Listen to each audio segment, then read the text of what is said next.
to go live on LinkedIn. But yeah, it's about your journey. Yeah, I'm super excited about this talk. So thanks for this, and we'll start. So hello everyone, this is Carlos again for another episode of the Evolve Talks. Today, Bradley Lane, Evolve ambassador in the UK, and I are joined by Hansruedi Ramsauer. I came across this gentleman back in 2020 during the pandemics, just scrolling through Instagram, and instantly fell in love with his work. He's a digital artist, and today we're going to be talking about his career, his life as a digital artist. But Hans, maybe we may I call you Hans? Is that okay? Yeah, that's okay. Everybody does it, so it's okay. Perfect. Perhaps we can start. We start off this conversation with your name. You're based in. Where are you based now, and where does your name come from? Perhaps you can talk about the origins of your Yeah, name. I'm based next to Zurich, and my name Hans, you probably know it. It's a typical German name. Hans Wurt is just a second name put together, and it's only here in Switzerland we use it. And even Perfect. when I go to the French part or Italian part of Switzerland, they don't know how to spell it. So yeah, easy do one. do you do you besides German or Austrian German and English, do you also speak French and Italian? French, yes, Italian now. Oh, I've lived amazing. 7 years in Geneva, so I'm good. Yeah, pretty good in French as well. Maybe you can pick some Portuguese as well. You could understand a few Yeah. words. All right, Hun. So thanks for this. Let's start with your journey. I mean, you come from the financial industry, and now you have become an influencer really in digital art. So it would be really nice to if you could walk us through your career and your journey until you get where you are today. Mhm. In fact, it's a series of accidents. I have been in the financial industry for 20 years. That's what I learned. And after 7 years in the bond trading section in Zurich, I just thought I need something else and going out of the financial business.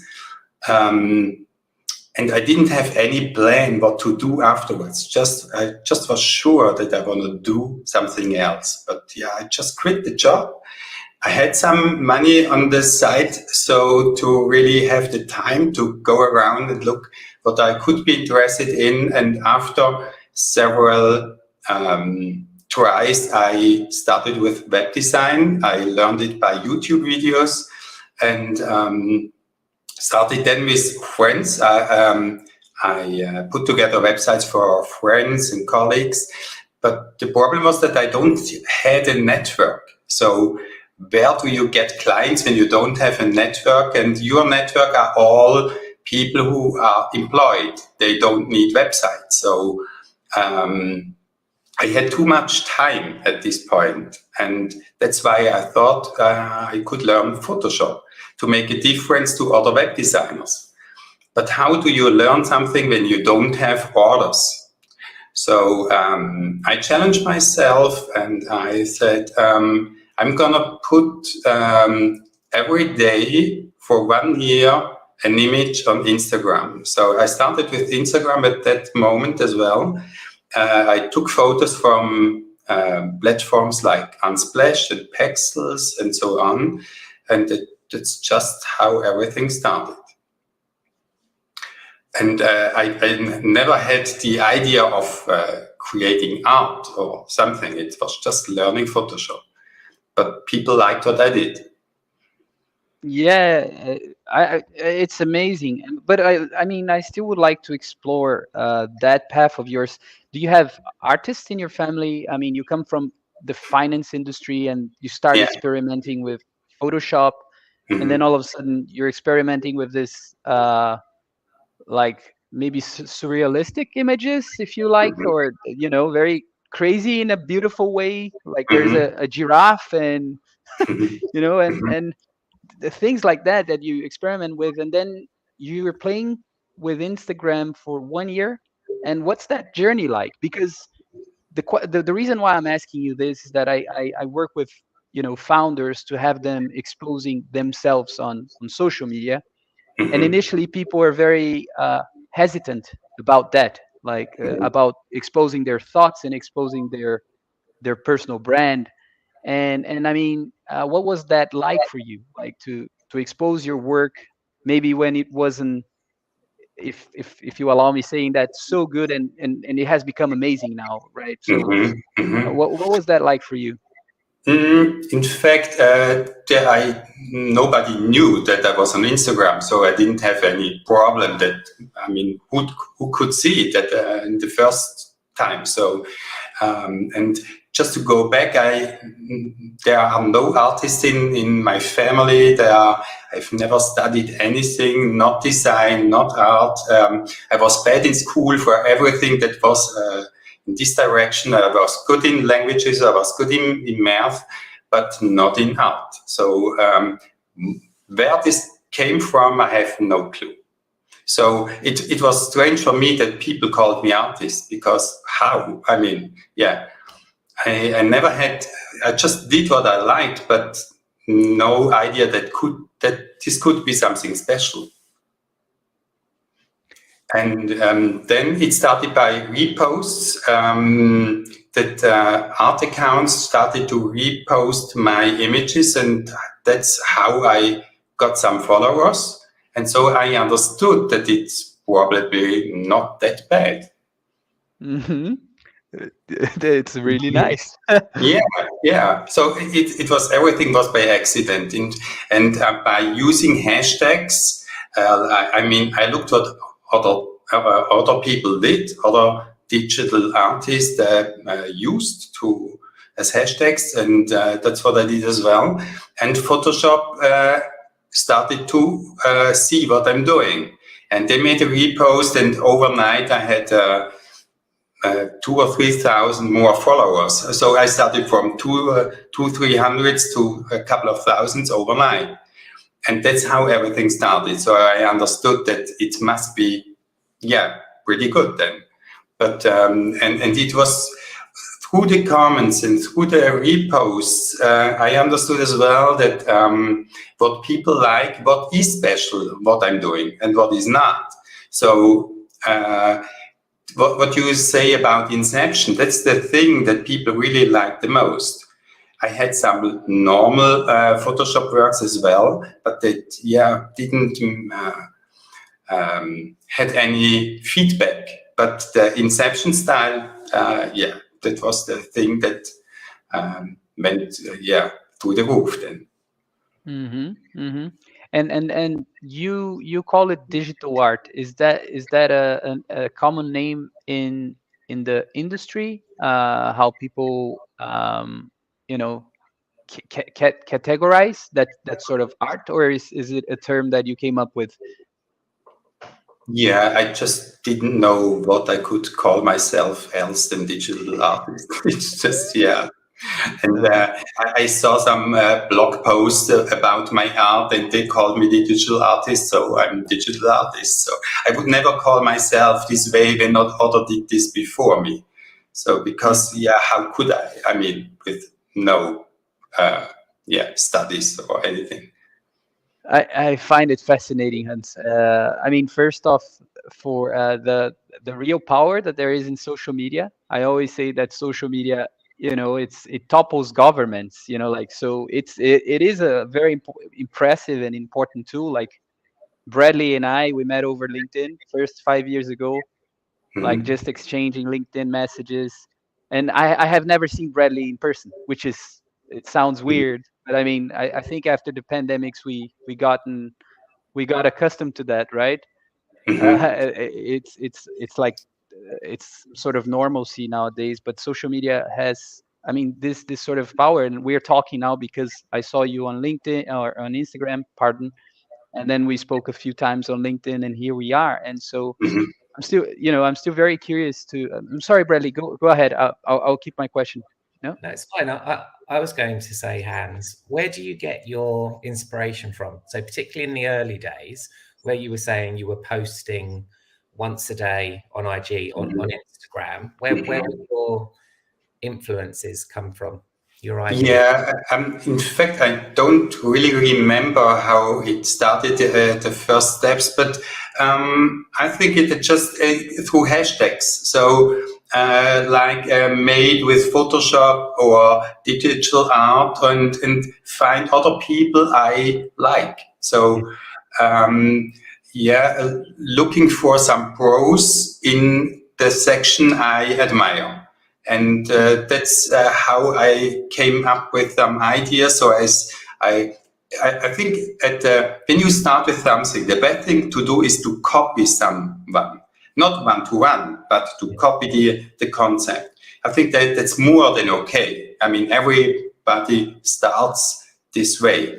And when you see what others do in this section in your area, then you learn from them, and you also learn that you have to do something else to be recognized. When you just copy a concept, you may be able technically to do it, but not it doesn't get some feedback from others. You really have to create something special, and then the followers come, and then you are this wow effect you have only when you create something people never saw before.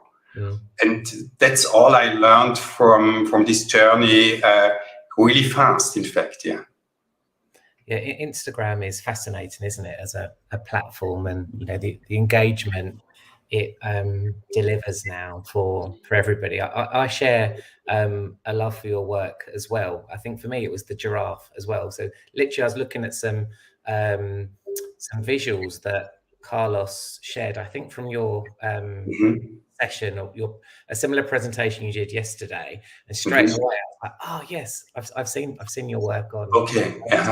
So I'm very fond of that as well. Yeah, I heard yesterday that somebody told me that there are YouTube videos how to create my images, and I didn't know about it. So the images are all over. When for example, Pinterest recommends me my own images to me. So it's really crazy. I mean, they're really all over now. And I have no clue where they really are, only when people tell me about it. They are also stolen many times and resold. The stolen are getting resold as well. So yeah, it's not only the good times of the good things of being well known, it's the bad things as well. Yeah, absolutely. I suppose there's a saying we say here: you take the rough with the smooth. In the UK, so you expect an element of that, but you play to the moments of when things are great, and your work isn't being copied or reproduced as such. You really you can to think about image rights or things like that. It's just useless when you have a certain when people know you just know it gets stolen all the time. And what would you say challenges you every day when you wake up and you're thinking about concepts and ideas? What motivates you? The thing is that it always changes. So we have like algorithms that change. I mean, we have different areas. We have algorithms that change in social media, so you understand that you have to change as well a little bit. For example, like the reels are now more important than images. So the challenge is, should I go now in this direction as well or not? Do I stay with what I'm doing always, or should I go to reels? This is kind of a difficult question we have all the time. Or shall I now work with artificial intelligence, like all this mid-journey and many things around there? Shall I take profit of these new tools. And when I do it, I have to know them. Or before it was NFTs and all this kind of stuff. So the problem is really when you create, you have to put things apart or on the side.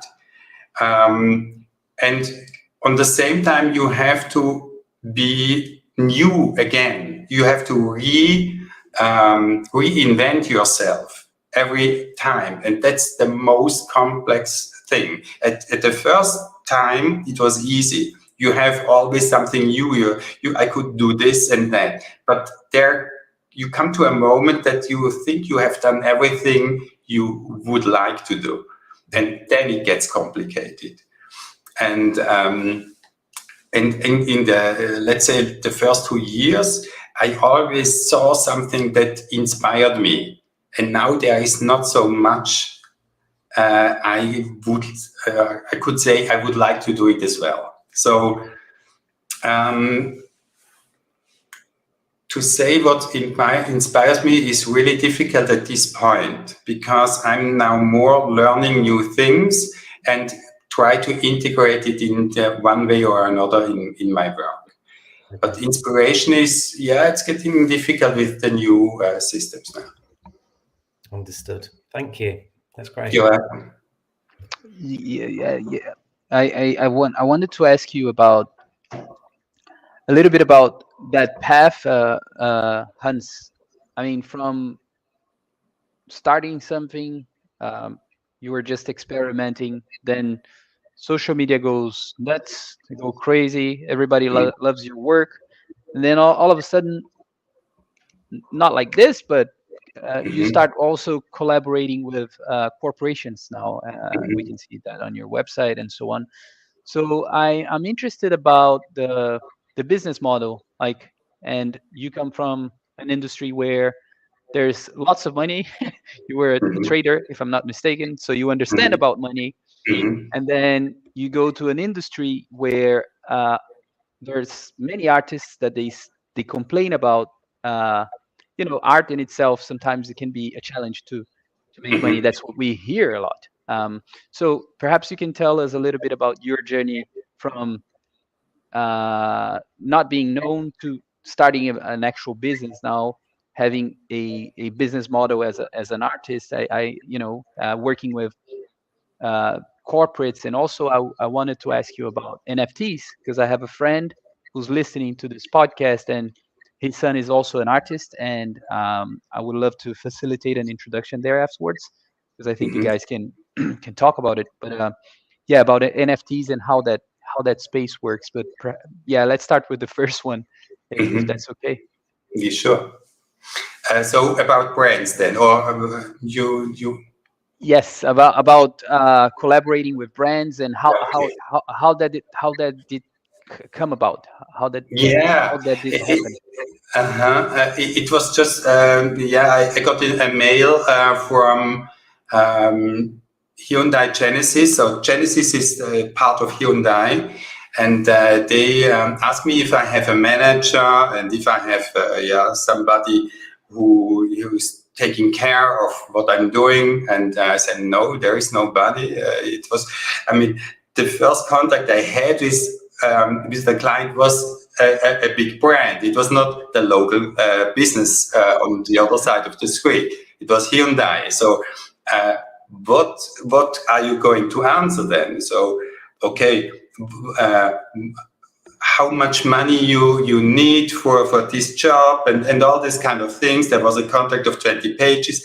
I had no clue what is written there. So about rights and things like that. And then you just say a price. I mean, it's just, you make the finger this and you say something. It's really crazy. I mean, and I still don't know if this was a good or a bad price. I mean, I got the job. So, but could I have asked for the double or not? I don't know. Still don't know.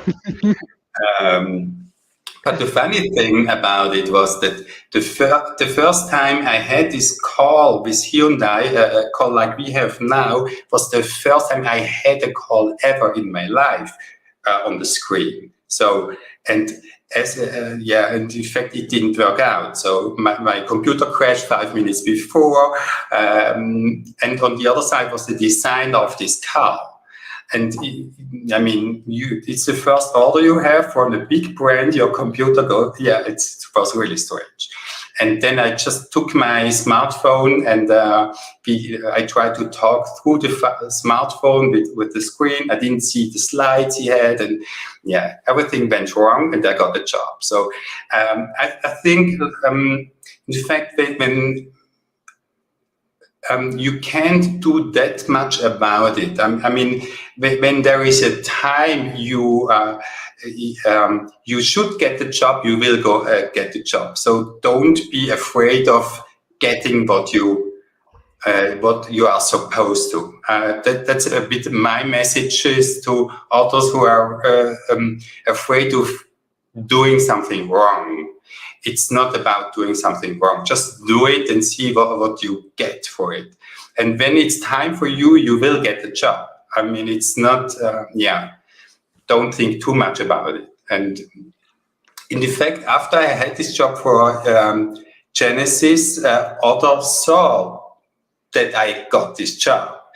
And that meant that my value started to increase as well. And within the community of digital artists, as well as from other agencies, and I got other agencies to call me up, and that's how it started then. But the thing is that I never know how much time and effort I have to put in to create what they ask for. It could be hours or it could be weeks. I just don't know, because creativity is not something you can push a button and it's there. And sometimes I just have an idea and it works. And sometimes you just don't come to an end. You just don't have a result that you would say it's good enough. That's the most complicated thing. But that's how I came to the brands, in fact. So just to see if I got it right, like you were someone approached you from Hyundai. They had to launch a car, and was this a marketing person who said, "Hey," a brand person within Hyundai who said, "I came across your art and this is fantastic. Can we collaborate?" Is it? I'm just curious about the persona. It's more or less this. I think it was first it was an agency, but I think the agency was very close from Genesis, or even part of Genesis. I didn't really figure out this part. And they just told me that the designer of the car likes my work. And that's how it started. Sweet, very interesting. And how about, I mean, and then how things unfolded. Can you say that in English, Bradley? So from then on, how did other things unfold?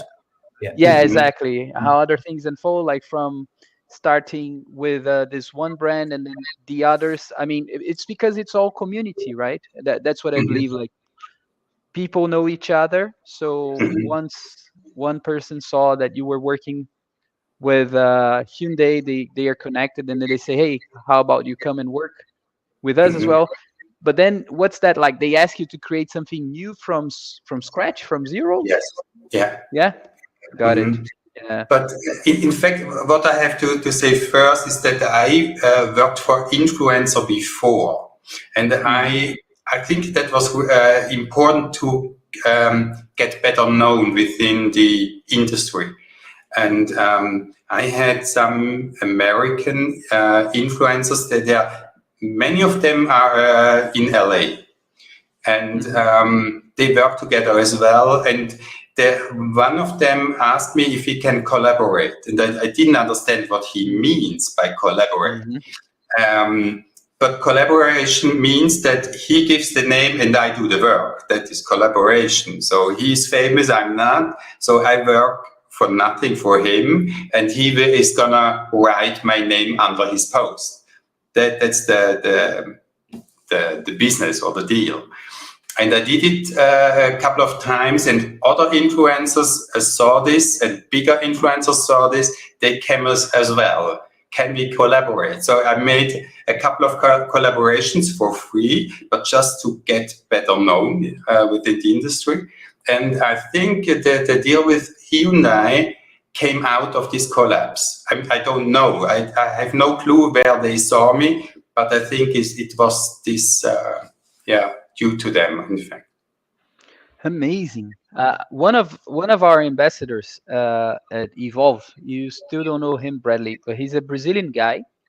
His name is Diego Borgo, and he's one of the reference voices in the NFT space. I have Mhm, interviewed him back in, I think it was January, and it was such a mind-blowing interview because he was part of the Adidas mhm, launch, the mhm, NFTs project for Adidas back in 2019 or 2020. And mhm, the what I thought it was so incredible now is that artists, they can actually monetize with the whole NFT, non-fungible tokens. They can sort of protect themselves and their mhm, art and make money off it, right?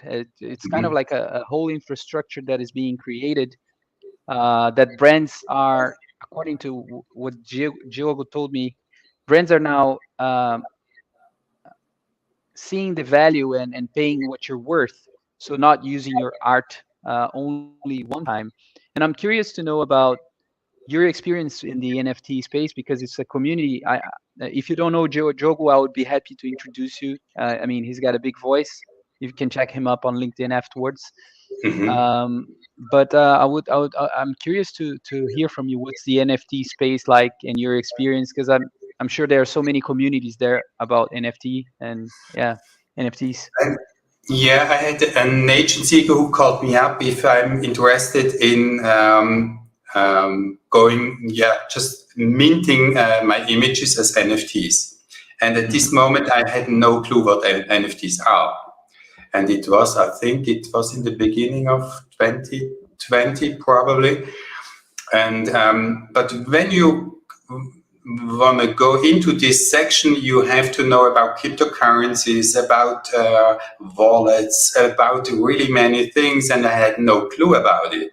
So you lose some. In fact, this agency asked me just if we can work together, and they are gonna help me out to really get started. And the thing was that the first months were really, really important. So when you were there, let's say the beginning, January, February, March of 2020, uh, you could sell your images. And when you could sell your images, others saw that you sold your images, and it was just this spiral that started to work. I was pretty late in this business, which means just 1 month too late. And then it never really started really to work out for me. I sold a couple of NFTs, but it was too much time and too much effort I had to put in to really stay there. Because Instagram, which I had my followers, didn't really help. So Twitter was more important for NFTs, and I wasn't on Twitter. So I had to start with Twitter to start to get followers there. Then to start with cryptocurrencies, understand what Bitcoin, Ethereum is, what wallets are, and so on. So, and all this time I didn't have for my art. This is the thing. It's always a match of, or let's say, a question of where do you put your energy into. And I did it for a couple of months into NFT, and I made some money. But in fact, I would say that I don't like this environment too much because there is a lot of easy money in there. People who got rich very fast with cryptocurrencies or collectors, but they don't really know what's really going in the digital art. So it was kind of, not the place I really liked to be. So that's why I didn't really, I put some time into NFTs for a couple of months, but then I wouldn't say I left, but I'm still there. And I'm part of a project now that will come out in a week. I'm going back now to Instagram and doing what I do over there, because it's just a place, where I know how to handle things. That was going to be my next question, in terms of where is your focus moving to. So great to hear that it's on Instagram. How important is TikTok, would you say? It's not important for me because I'm not doing videos. Yeah. And when you are doing videos, it's really important, of course, and I would have used it already. I mean, for all these platforms like LinkedIn as well. I mean, LinkedIn is important, but you can't push everything at the same time and still do why you are doing everything. I mean, I still have web design as, let's say, 50% of my time, and the other 50% is digital art. And now with all the other things that are coming now with artificial intelligence and so on, and still pushing on all platforms, it's just too much. So you have to concentrate, or I have to concentrate on the places I like to be, where I feel comfortable. And LinkedIn, I don't know LinkedIn that much. That's why I'm not really there. I mean, I post from time to time, but I'm not pushing LinkedIn right now. And how you just touched on this in terms of artificial intelligence. Are you worried with regards to artificial intelligence in terms of the future, particularly here in the UK? There's a lot of, and I'm sure this is probably across a lot of Europe. Oh, no one's going to have jobs in the future, etc., etc. Is that a concern of yours, or with other artists that you speak to? Yeah, in fact, it's not my concern, because it's just not the way I function. I mean, I see there's something new, and I'm curious about what is coming here. And when I'm anxious, it won't go away. So by being anxious just doesn't make sense to me. So I look and just try to understand what it could make with my job or my art, and take the best out of it for me, but not thinking about bad things. It just, doesn't make my life better in any way. Brilliant, thank you. I dropped there. Something, my computer just died. It was like, poof. But at least StreamYard is very good, because you guys are talking, so I'm happy about it. And when I said before I switched off my mobile phone, I was like, maybe I need to switch it on again. Carlos might be trying to mess up. Sorry about it. So I missed the part about NFTs, and I'll watch that again. But I think I overheard something about AI. And to be honest, I've been talking to some friends about this whole conversation about AI. And I mean, if we don't understand that we need to, in my opinion, we have to embrace this, like, because otherwise we all need to, to combine with China and India, and that they won't be using, right? And we need to embrace, like, I don't think there's there's going back. You either embrace this and learn and learn the good and the bad and try to improve, or, I mean, there's not much alternative, right? And I think in arts as well, it's the same. So technology, in my opinion, is here to stay, and we just need to make sure that we use it accordingly. We create maybe some boundaries, but I don't think we should try and stop it. I mean, because crime doesn't stop, right? Crime just, if you think about it, crime just evolves, and so, like, we need to learn it, to follow suit as well, right? I mean, you can't stop it. That's a fact. When you can't stop it, you have to cope with it, and that's why I'm not. I don't think a second about if it's bad or not for me. Just I want to know what it makes, or what I can use it for. And I mean, ChatGPT, I use it for, let's say, half a year probably, Midjourney as well. And now is Photoshop Beta with all the possibilities, and it changes the life of everybody.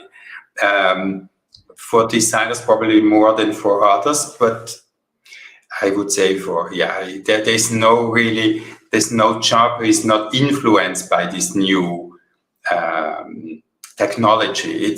I think it's like the internet 20 years ago. So it changed everything as well. And the smartphone and Google and Amazon and all this kind of stuff. And now it's just the next step. And cope with it. That's the only possibility we have. Amazing. So what would you say are some of the challenges you face today in your new career? I mean, you have the creativity challenge, right? I don't think it's a challenge. It's just a process, right? It's more like companies probably, they need to understand that you have a creative period there where you get to create, and so that needs to maybe be respected. But what are some of the challenges that you'd say that you face on do you have to find leads? You know what I mean? Or the leads, they just come to you? Or maybe yeah. In fact, I never planned anything, so it's just it's always going another way. I plan to go this way, and the orders come from the other side. So it just doesn't make sense for me to plan something. I have no idea where I'm gonna be in 2 years. I have even no idea where I'm gonna be in 1 year. I mean, even web design could change dramatically with AI. How can we know that perhaps everybody can do it by themselves in a year, just through ChatGPT or something else? We don't know. So why planning? Just being open-minded and look where it's going. I mean, that's how it worked out for many years for me so far. Not financially, not always on the good side, but for me as a person, it was always on the good side, because it was just interesting. I have so many new things that coming up to me, like today as well. I mean, it's my first LinkedIn call, and it never stops. It's always something coming up. So so no plans from my side.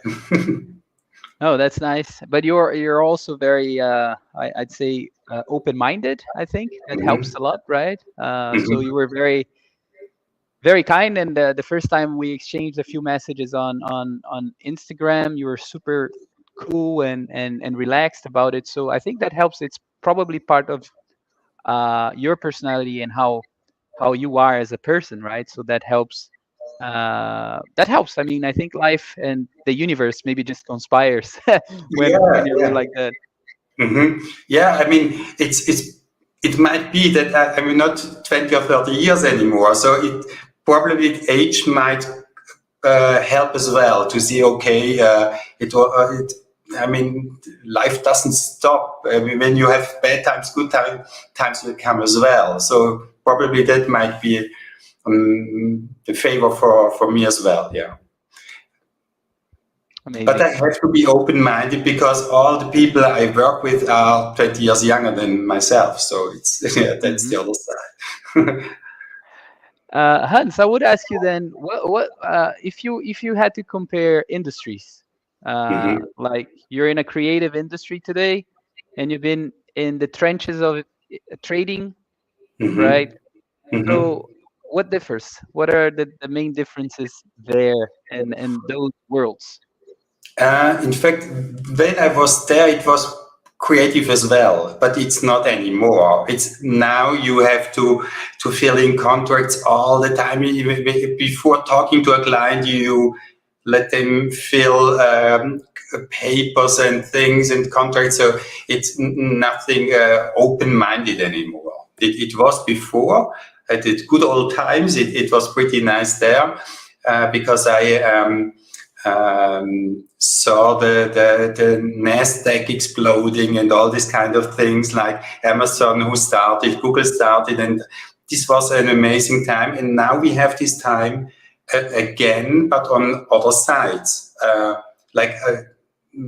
the things we talked, like artificial intelligence and all this kind of stuff. So what the same is that we are again on a point that is really interesting and life-changing. That's the same. The difference is that I was employed before. I'm now alone, and I have to see where my network is, where my clients are. I didn't have to look for clients before.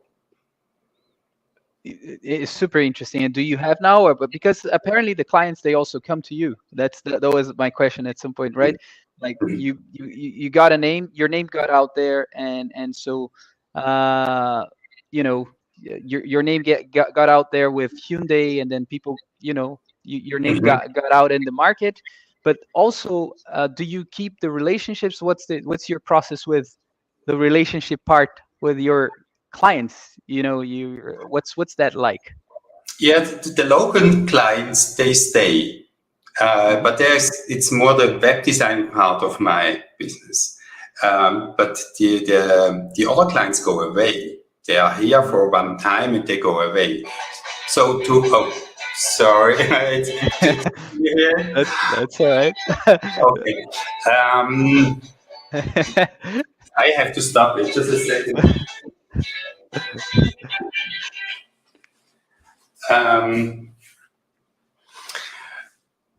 Yeah, local clients are here to stay, and for the others, I always have to push to be creative to get on the loop again. So every time I have something really successful on Instagram, then the clients come. And when I'm not creative, it's gone. So I have to reinvent myself all the time.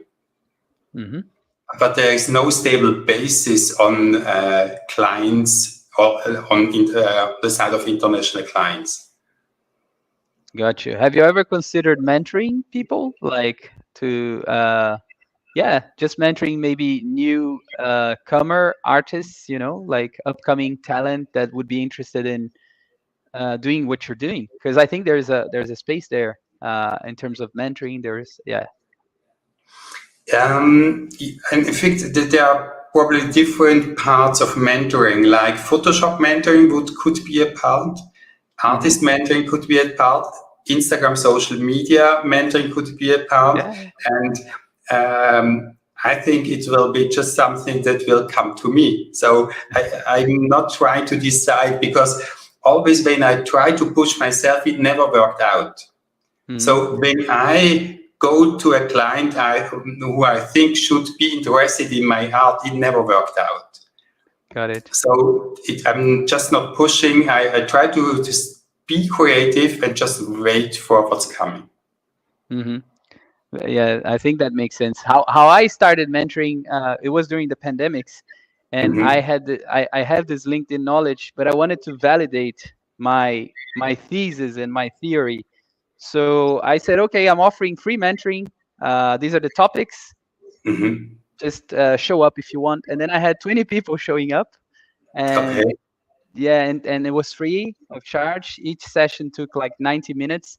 And then from the 20, I had 10 staying with me till the very end. And out of the 10, 7 had like substantial results. So, and then I created a method. I recorded every session. Then I created an ebook. And started iterating on that. So when maybe shouting out, just saying, hey, I'm thinking about this is how I can help you. And then like on Instagram, because it's your biggest channel, I'm going to make like a raffle or whatever, like a lottery here. I'm gonna pick the first ones, or you could interview them and just as an idea. Sure. Create a pool on Instagram. Yeah, I think the possibilities are really large, what I could do. But each step you make, you have to put a lot of effort to really be successful. You know this as well. So when I'm sure about going away, then of course I'm gonna push it this way. But for the time being, I just don't know. Probably yes, but let's say I'm gonna decide something today. Tomorrow I get a call from a school who say, "Do you wanna give Photoshop teachings for this amount of time and this money?" I say, "Oh yes." So yeah, Uh-huh. I don't I know. get it. Yes, that makes total sense. It's been so interesting, really. Your career, it's very inspiring. Bradley, would you like to ask him any final remarks, any final questions? Please, I by all would say means. it's not a final question, as I'm moving around on the chair. It's more of a reflection. I love, Hans, how you don't have a plan. Genuinely, Mhm. how you don't have a plan, and that's, genuine. I've said it like 3 times now. Credit to you, because I think when we grow up as humans, it's kind of drilled into us. What's your plan? What you're going to do? You Mhm, know, work-wise, outside of work, personal life, etc., etc. It's just really refreshing to hear that mhm, you don't have that plan, and you're very receptive naturally to just see how the next year or 2 years mhm, unfolds.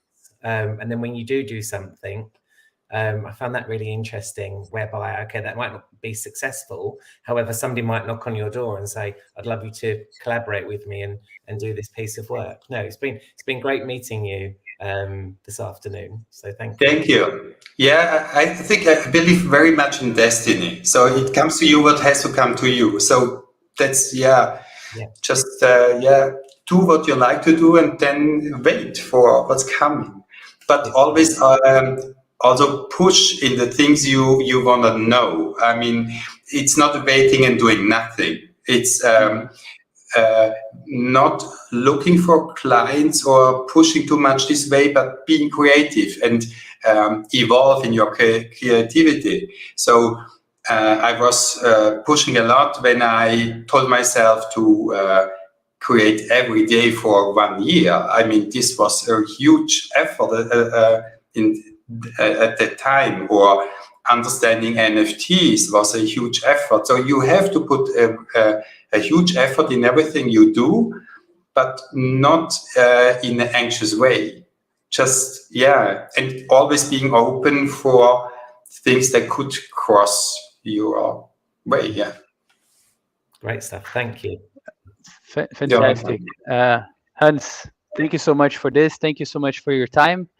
It's been an honor, a pleasure. I mean, I'm a big fan of your work. By the way, if people want to, uh, by the way, why haven't I had this idea? Can you share some of your work now? Like since we're here, I mean, you have the present option here. Would you like to do that? I would love if you could just share, and then we share your Instagram and everything. And I mean, some of your work. Maybe you want to talk Mhm. about some of the pieces you created. By all means, please. It's your stage. Yes. How could I share? I don't know how this works. So here at the bottom we have a few buttons. One button, you should see it, I guess, is called share, or and then you can share. For me, You it's can called. share your. Excuse me. Pardon. Sorry, I, on my screen it says present. There's nothing saying share. okay, Oh yeah, presentation. yeah. Present. I'm sorry. Sorry. Mhm. Uh, Okay. I have. I see. Okay. Okay. Um, but I don't have it on my side. Hmm. Yeah. Perhaps you want to share your Instagram, or there's something like there's something more like novel. Let me try just something probably to works. We'll see if it works. Oh, I want Oh, to give you the screen. yeah, no, yeah, No, yeah, it doesn't work, I think. Yeah. it doesn't work. Yeah. Uh, Oh, I've got another let idea which we could yeah. try. It won't necessarily be now, and that is, Carlos, when you post the link to this recording, Hans could then share some examples of his work, or links to, let's say, his Instagram and his Mhm. work. That's another way of doing it, as opposed to trying to share screens. Okay, yeah. Okay. I can't hear you, Carlos. Can't hear you, My Carlos. my my my daughters Oh, were okay. leaving, so so I was just hugging Cecilia. Goodbye. Can you come again, Bradley? I'm so Hey, sorry. again, yeah, no problem. So I said, what I suggested to Hans was when you post Yeah. this recording, or if it automatically happens, Hans can Hmm. then go in and provide a link to his Instagram Oh, account, so absolutely. Yeah. our listeners can follow him. Equally, he can share examples of his work to whet people's appetite. Mhm. Yeah. Let's do that. Let's do that. Perfect. Perfect. I was Great. trying just to find a solution here, but we'll do that. Okay. All right. So Hans, thank you so much once again. So what's your Instagram handle? Uh, Swiss Go for Design. Swiss Go for Design. Yeah, we'll Yes. make sure we promote that as well. Thanks. It's been it's been amazing, a pleasure, and yeah, it was great. Thank you very Yeah, much. thank you for having me and for this experience. It's, as already said, it's a first time again. So it's thank you very much for this, and yeah, good luck with the podcast. In fact, yeah. Sure thing. Thank you very much. See you later. Okay. Take All care. right. So, Take care. Bye bye. Bye. bye. Bye. Bye bye.